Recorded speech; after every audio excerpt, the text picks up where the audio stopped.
ఛత్రపతి శివాజీ మహారాజ్ ఉత్సవ కమిటీ ఆధ్వర్యంలో bike rally నిర్వహించారు. మహావీరుడు ఛత్రపతి శివాజీ మహారాజ్ జయంతి సందర్భంగా నిర్వహించిన బైక్ ర్యాలీ 19/2/2026 గురువారం సాయంత్రం 4 గంటలకు Shobha gardens dairy farm road, PJR విగ్రహం, వెంకటాపురం పాటియా బేకరీ, తెలంగాణ తల్లి విగ్రహం, Shri bakery, select talkies, Machabollaram, railway gate, Suryanagar, labour అడ్డా మీదుగా ఇందిరాగాంధీ విగ్రహం సమీపంలో ర్యాలీ ముగింపు కార్యక్రమాన్ని నిర్వహించారు.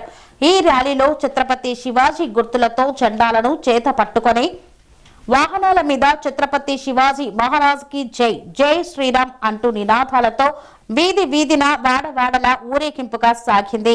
ఈ కార్యక్రమంలో మల్కాజ్గిరి ఎంపీ ఈటెల రాజేందర్ పాల్గొని సభను ఉద్దేశించి మాట్లాడారు. ధర్మ రక్షణకు, దేశ భక్తికి ప్రతీకగా నిలిచిన వీరుడు, ధీరుడు ఛత్రపతి శివాజీ మహారాజ్ అని, భవానీ కరుణ ఉన్న మహనీయుడని వక్తలకు తెలిపారు. ఓల్డ్ అల్వాల్లోని సభాస్థలంలో ఏర్పాటు చేసిన ప్రారంభ ఉపన్యాసంలో సూర్యనారాయణ మూర్తి, జాతీయ సాహిత్య పరిషత్ తెలంగాణ రాష్ట్ర కార్యదర్శి భర్తపూడి శ్రీనివాస్ కార్యక్రమంలో పాల్గొన్నారు. అల్వాల్, బొల్లారం ప్రాంతంలోని స్వయం సేవకులు, వివిధ క్షేత్ర కార్యకర్తలు, మిత్రులు మరియు అభిమానులు అందరూ కుటుంబ సమేతంగా విచ్చేసి ఈ కార్యక్రమాన్ని విజయవంతం చేశారు. ఈ కార్యక్రమంలో Alwal division president Karthik Goud, Machabollaram division అధ్యక్షులు అజయ్ రెడ్డి, భర్తపూడి శ్రీనివాస్, మేడ్చల్ మాలిక్ రెడ్డి, దంకే సూర్య తదితరులు పాల్గొన్నారు. అందరికీ నమస్కారం. ఈరోజు ఛత్రపతి శివాజీ గారు జయంతి జరుపుకోవడము మనందరికీ ఆనందకరము.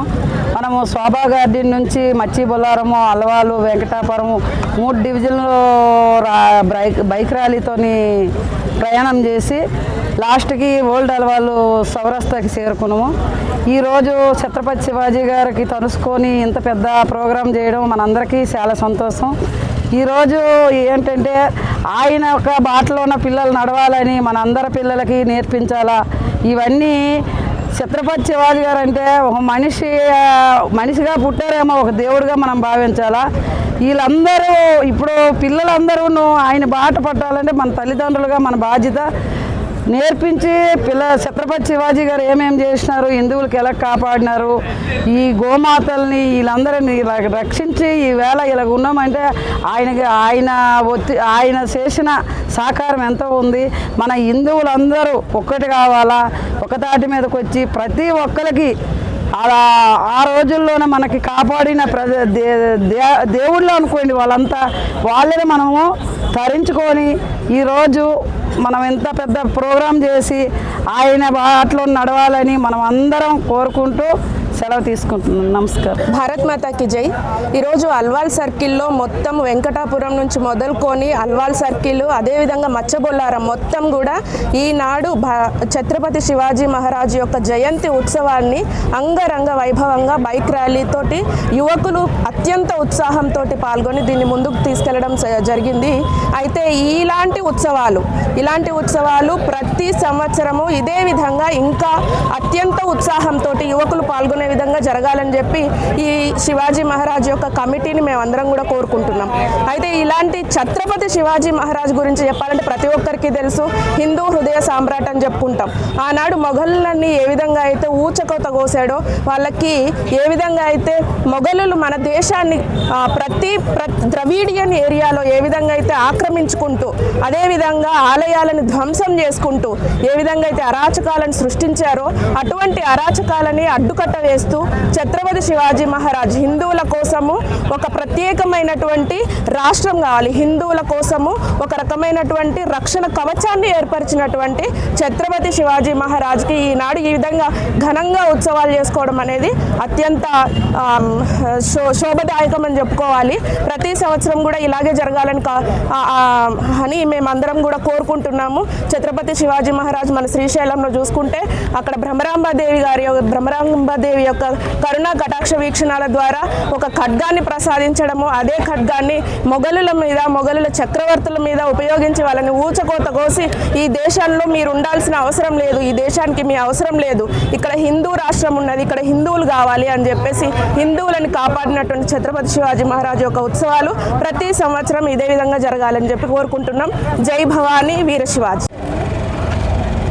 భారతదేశ వ్యాప్తంగా ఈరోజు హిందూ బంధువులందరూ పండుగ వాతావరణంతో హిందూ హృదయ సామ్రాట్ హిందుత్వాన్నే హిందువుల కోసం ఐక్యంగా ఉండాలని ఆనాడు అశ్వధీయులతో పోరాడినటువంటి హిందూ హృదయ సామ్రాట్ ఛత్రపతి శివాజీ జయంతి ఉత్సవాలను అంగరంగ వైభవంగా ప్రతి గ్రామంలో ప్రతి పట్టణంలో జరుపుకుంటున్నారు.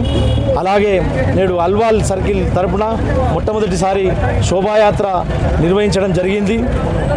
కానాజీగూడ శోభా గార్డెన్ నుంచి మొదలైనటువంటి శోభాయాత్ర వెంకటాపురం, సుభాష్ నగర్, అల్వాల్, మచ్చబొల్లారం నుంచి సాగుతూ ఆఖరి స్టేజీ అయినటువంటి వేదిక అయినటువంటి ఓల్డ్ అల్వాల్ ఆంజనేయ స్వామి దేవాలయం వద్ద చివరి వేదిక అయిన శోభాయాత్ర ముగింపు కార్యక్రమం నిర్వహించడం జరిగింది. ఈ శోభాయాత్రలో చిన్నపిల్లల సాంస్కృతిక కార్యక్రమాలతో పాటు వివిధ వ్యక్తులైనటువంటి వాళ్ళ స్ఫూర్తిదాయకమైనటువంటి ఈ సమాజానికి హితమైనటువంటి మార్గదర్శనం చేసినటువంటి వాళ్ళందరి తరపున మీ అందరికీ ధన్యవాదాలు తెలుపుకుంటున్నాను. ఈనాడు హిందూ హృదయ సామ్రాట్ ఛత్రపతి శివాజీ మహారాజ్ గారి యొక్క జయంతిని పురస్కరించుకొని Alwal circle, dairy farm road, Shobha garden నుంచి అదేవిధంగా వెంకటాపురం, ఓల్డ్ అల్వాల్, మచ్చబొల్లారం ప్రాంతం కూడా మొత్తం కూడా ఈనాడు హిందూ యువత ఒక ఉప్పెనెల తరలి వచ్చి ఒక కాషాయ జంజామారుతమై ఈనాడు అల్వాల్ ప్రాంతంలో హిందూ చైతన్యం కనబడతా ఉన్నది. హైందవ సమాజం జాగృతమైంది. ఛత్రపతి శివాజీ మహారాజ్ ఏ విధంగానైతే 1674 సంవత్సరం నుంచి ఆయన చనిపోయేంత వరకు కూడా 1680 వరకు కూడా ఆ మాత భవానీ మాత మరి బోకరించినటువంటి ఖడ్గంతో హైందవి స్వరాజ్యాన్ని స్థాపించి హిందూ సామ్రాజ్యాన్ని మరి ఏకఛత్రాధిపత్యంగా అటక్ నుంచి కటక్ వరకు కూడా ఏరిన విషయాన్ని మనము గుర్తు చేసుకోవాలా. శివాజీ యొక్క పోరాటం, ధీరోదాత్తం, అదేవిధంగా పరిపాలన దక్షతను మనం ఈనాడు భావి తరాలకు మనము స్ఫూర్తిగా అందించాల్సిన అవసరం ఉన్నది. అప్పట్లో గతంలో ప్రచారంలో ఒక నానుడి ఏంటంటే శివాజీ కనుక లేకపోతే కాశీ కల తప్పేది, మధుర మసీద్ అయ్యేది, అదేవిధంగా మనందరికీ సుంతి అయ్యేదనే విషయాన్ని మనం గుర్తుంచుకోవాలా. ఆనాడు ముఘళ్ళ యొక్క మరి దురహంకారాలకు, దాష్టికానికి, బానిస సంఖ్యలకు మరి ఆనాడు విలవిల్లాడుతున్నటువంటి మరి భారతదేశంలో ఆనాడు మహిళల మీద జరుగుతున్నటువంటి అత్యాచారాలు, అఘాయిత్యాలకు మరి వ్యతిరేకంగా, మరి గోమాతల యొక్క హత్యలకు వ్యతిరేకంగా ఆనాడు మరి ఛత్రపతి శివాజీ మహారాజ్ గారు ఒక పెద్ద ఉద్యమాన్ని, పోరాటాన్ని లేవదీసి ప్రతి ఒక్క యుద్ధాన్ని గెలుస్తూ ఆనాడు భారతదేశాన్ని మరి మొఘలుల నుంచి కాపాడడం జరిగింది. వారి యొక్క సామ్రాజ్యానికి ఒకటి వేలతో పెకిలించడం జరిగింది. ఆ యొక్క స్ఫూర్తిని ఈనాడు మన ఈ సమాజం, నేటి సమాజం కూడా అదేవిధంగా తీసుకుంటూ మన మహిళలను, హిందూ మహిళలను లవ్ జిహాద్ బారి నుంచి, అదేవిధంగా గోమాతలను మరి గోహత్యల నుంచి కాపాడుకోవాల్సిన అవసరం ఉన్నదని చెప్పి ఈ సందర్భంగా ఈ యొక్క స్ఫూర్తిని ప్రతి ఒక్కరు కూడా హైందవ సమాజానికి చిట్ట చివరి అందరూ కూడా చేరాల్సిన అవసరం ఉందని చెప్పి తనకు తెలియజేసుకుంటున్నాం. జై భవానీ వీర శివాజీ. భారత జాతి గర్వించే నిధిబిడ్డ శివాజీ మహారాజ్ 396 సంవత్సరాల తర్వాత కూడా వారి జయంతి ఉత్సవం జరుపుకుంటున్నామంటే ఎంత గొప్ప చరిత్రని, త్యాగాలని మనకు అందించిందో దాన్ని బట్టి మనకు అర్థం కావాలి. మహనీయుల యొక్క జయంతి ఉత్సవాలు, వర్ధంతి సభలు మొక్కుబడిగా జరుపుకోమని, ఆ మహనీయుల యొక్క త్యాగం, ఆ మహనీయుల యొక్క శ్వాసం, ఆ మహనీయులు హిందూ జాతి ధర్మం కోసం ఆయన చేసినటువంటి పోరాటం అంతా ఇంత కాదు. ఒక చరిత్ర మరణపడేసే ప్రయత్నం చేసినారు. దేశ ప్రజల్ని గొప్పగా రక్షించడం మాత్రమే కాదు, వారిని గొప్పగా చూసుకునేటువంటి పరిపాలన కూడా అందించిన మహనీయుడు, పరిపాలనా దక్షుడు శివాజీ మహారాజ్. నరేంద్ర మోడీ గారి నాయకత్వంలో దాచేస్తే దాగని సత్యాల గురించి, మన చరిత్ర గొప్పతనం గురించి అనేక ఇప్పుడిప్పుడే బయటికి తీసి ఈ జాతికి అందిస్తున్నాడు. వారు పదే దేశ ప్రజానికానికి, యువతకి ఒకటే మాట చెప్తున్నారు, దేశం అంటే కేవలం ఆర్థికం మాత్రమే కాదు, దేశం అంటే కేవలం ఇన్ఫ్రాస్ట్రక్చర్ మాత్రమే కాదు, దేశం అంటే మన దేశ ప్రజల సంస్కృతి సాంప్రదాయాలు విశ్వాసాలను సమున్నతంగా నిలపడం కూడా మన బాధ్యత అని చెప్పి మన త్యాగాల చరిత్రని వెలికి తీసి జాతికి అందించే ప్రయత్నం చేస్తున్నారు. 2047 వికసిత్ భారత్ గురించి అయితే పదే పదే మోడీ గారు చెప్తున్నారు. ఆ వికసిత్ భారత్ నిర్మాణం కావాలంటే ఇవాళ యువత, ఈ దేశ యువత శివాజీ లాంటి మహనీయుల యొక్క స్ఫూర్తిని గుండెలో నింపుకొని దేశభక్తిని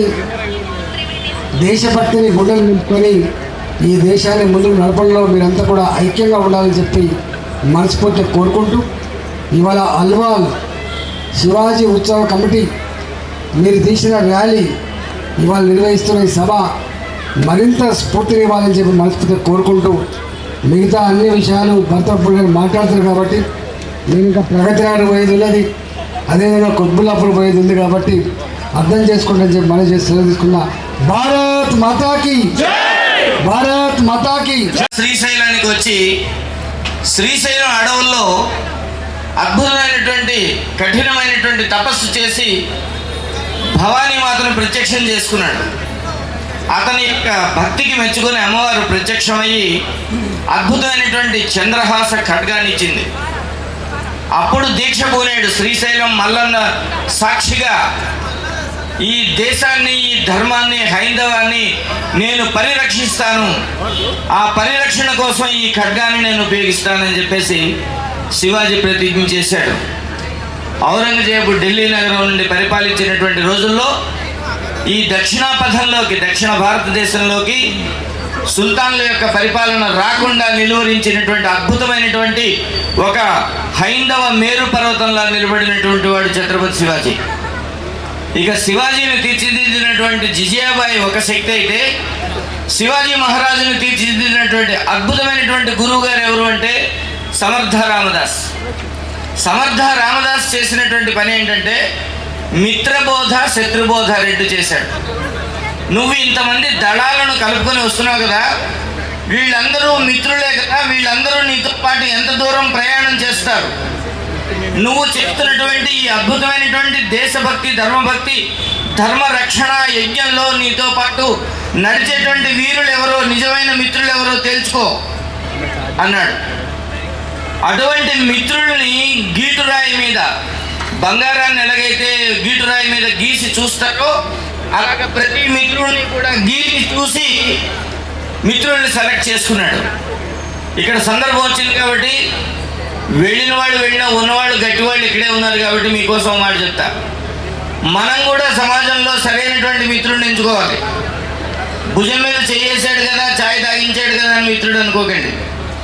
మీరు చేసినటువంటి రిస్క్ ఏదైతే ఉంటుందో, మీరు చేసినటువంటి కష్టమైన పని ఏది ఉంటుందో ఆ పనిలో మీతో పాటు నడిచేవాడే నిజమైన మిత్రుడు. ఒక ఉదాహరణ చెప్తూ ఉంటాను, నేను ఉపాధ్యాయుని కాబట్టి పిల్లలకు ఒక ఉదాహరణ చెప్తాను. ఎవడు నిజమైన ఫ్రెండ్ అంటే, మనం మామూలుగా రోడ్డు మీద నడవడం అంటే నడుస్తాం. ఒక రెండు స్తంభాల మధ్యలో అలా తాడు కట్టి రోప్ మీద నడవమంటే చాలా కష్టం. ఒకవేళ ఉదాహరణకి నేను రోప్ మీద నడిచాను అనుకోండి, మీరందరూ చప్పట్లు కొడతారు, ఫోటోలు తీస్తారు, సెల్ఫీ తీస్తారు, స్టేటస్లో పెడతారు. అదే రోప్ మీద నేను పరిగెట్టాను అనుకోండి, అబ్బా ఇంకా గొప్పగా చెప్తారు, ఇతను మా ఫ్రెండేనండి అంటారు, మావాడే మాకు తెలుసండి అంటారు. అప్పుడు మనకు మిత్రులు చాలామంది అవుతారు. అయ్యి నువ్వు బాగా చేస్తున్నారా, శివాజీ ర్యాలీకి పోయినా అయ్యి నువ్వు గొప్పోడురా అని అంటూ ఉంటారు. పొరపాటున వాడిని రమ్మన్నాం అనుకోండి, అన్న కొంచెం పని ఉందంటాడు. అక్కడ ఉంటుంది అసలైన మిత్రత్వం. ఇప్పుడు ఇదే వ్యక్తి నేనే ఆ రోప్ మీద సైకిల్ తొక్కాను అనుకోండి, అబ్బబ్బబ్బబ్బా మొన్న నడిచాడు, నిన్న పరిగెట్టాడు, ఇవాళ సైకిల్ తొక్కుతున్నాడు, రిస్క్ మీద రిస్క్ చేస్తున్నాడు అనేసి మిమ్మల్ని చాలా కార్యం చేస్తారు, మెచ్చుకుంటారు. కానీ ఒకానొక రోజు అదే సైకిల్కి బ్యాక్ సీట్ ఉందనుకోండి, ఆ మెచ్చుకుంటున్న వాళ్ళు ఒకళ్ళని వచ్చి నేను రోప్ మీద సైకిల్ తొక్కుతా, ఈ వెనక సీటు మీద నువ్వు కూర్చో అన్నారనుకోండి, అప్పుడు కూడా నమ్మి మనం చేసే పనిని గనక నమ్మి మనతో పాటు రిస్క్ చేయడానికి వస్తే వాడు నిజమైనటువంటి మిత్రుడు. అటువంటి మిత్రుల్ని మనం పెంచుకోవాల్సినటువంటి అవసరం ఉంది. ఛత్రపతి శివాజీ మహారాజ్ అటువంటి మహావీరుడు తన మిత్రులుగా చేసుకున్నాడు. ఇది సమర్థ రామదాస్ చెప్పినటువంటి మిత్ర బోధ. ఇక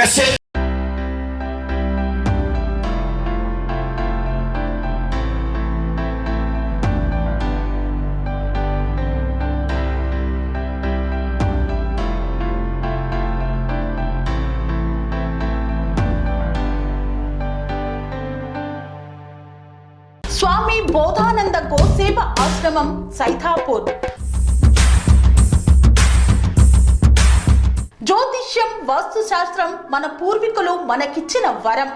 దుర్గాదేవి, కాలభైరవ ఉపాసనతో వాక్సిద్ధి పొందిన శ్రీ శ్రీ బోధానందగిరి స్వామివారు మీకు ఎలాంటి సమస్యలున్నా, వాటిలో ముఖ్యంగా ధన నష్టం, ఆరోగ్య నష్టం, భార్యాభర్తల మధ్య గొడవలు, ప్రేమించుకున్న వారు దూరం అవడం, ఎన్ని సంబంధాలు వచ్చినా పెళ్లి ముడి పడకపోవడం, రోడ్డు ప్రమాదాలు, అప్పుల బాధలు, వ్యవసాయంలో నష్టాలు, పెద్దల మాట పిల్లలు వినకపోవడం, ఆరోగ్య శాంతి, గృహశాంతి, మనశ్శాంతి లేకపోవడం, ఇలాంటి సమస్యలు ఉన్నట్లయితే ఒక్కసారి స్వామీజీని కలవండి.